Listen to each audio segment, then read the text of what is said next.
BNP করতে হলে ভোটটা ধানে শীষে চাইতে হবে আসলে। যদি চাইতে না পারো বিএনপি নাম তো মুখে আনবা না। বিএনপি হচ্ছে বাংলাদেশের জাতীয়তাবাদী দল এবং বাংলাদেশের একটি সম্পদ।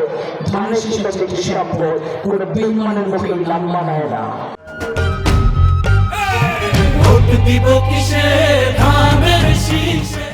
যেখানে একটি দেশের অর্ধেক নারী অর্ধেক পুরুষ, সেখানে কি করে নারীদেরকে ঘরে আটকে রাখলে এই দেশ ডুবে আমার মাথায় কাজ করে না।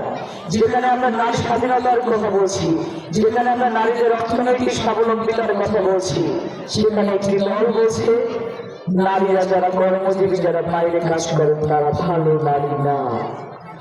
যে সঙ্গে আপনারা সময় নারীদেরকে দিয়েছেন, এই মানুষগুলো কিন্তু তাদের পেটের দায়ে এই ধরনের কাজ করে।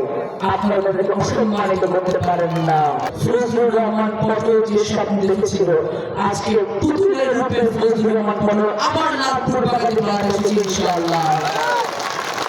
আগামী 12 তারিখ সকালে একেবারে ভোরে উঠে আমরা লাইনে দাঁড়িয়ে ভোট দিতে চলে যাব। 7:30টার সময় আমাদের বুথগুলো ওপেন হয়ে যাবে, ব্যালট বাক্স ওপেন হয়ে যাবে।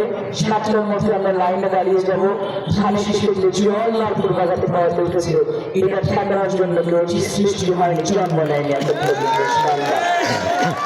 বিএনপি করতে হলে ভোটটা ধানে শীষে চাইতে হবে আসলে। যদি চাইতে না পারো বিএনপি নাম তো মুখে আনবা না। বিএনপি হচ্ছে বাংলাদেশের জাতীয়তাবাদী দল এবং বাংলাদেশের একটি সম্পদ। ধানের শীষ হচ্ছে একটি সম্পদ, কোনো বেঈমানের মুখে নাম মানায় না। এখনো সময় আছে। আমার চাচা মঞ্চে দাঁড়িয়ে বলেছিলেন তাদের জন্য দরজা বন্ধ করে দাও। আমি দরজাটা বন্ধ করতে চাই না। আমি উদাত্তভাবে আহ্বান জানাতে চাই, আমি সমস্ত আন্তরিকভাবে অভিনন্দন জানাতে চাই। এখনো সময় আছে। ঘরের ছেলে ঘরে ফিরে আসুন। আপনার জন্য যেমন ভালো, আমাদের জন্য যেমন ভালো। অন্তত যদি আপনি ধানের শীষকে ভাগ করতে চান, আর 17 বছর ধরে মাফিয়া সরকার চেষ্টা করছে বিএনপি ভাঙতে, একটা কর্মী সরাতে পারেনি। আপনি কোন সার্ভিসের বিএনপি ভাঙতে আসছেন এখানে?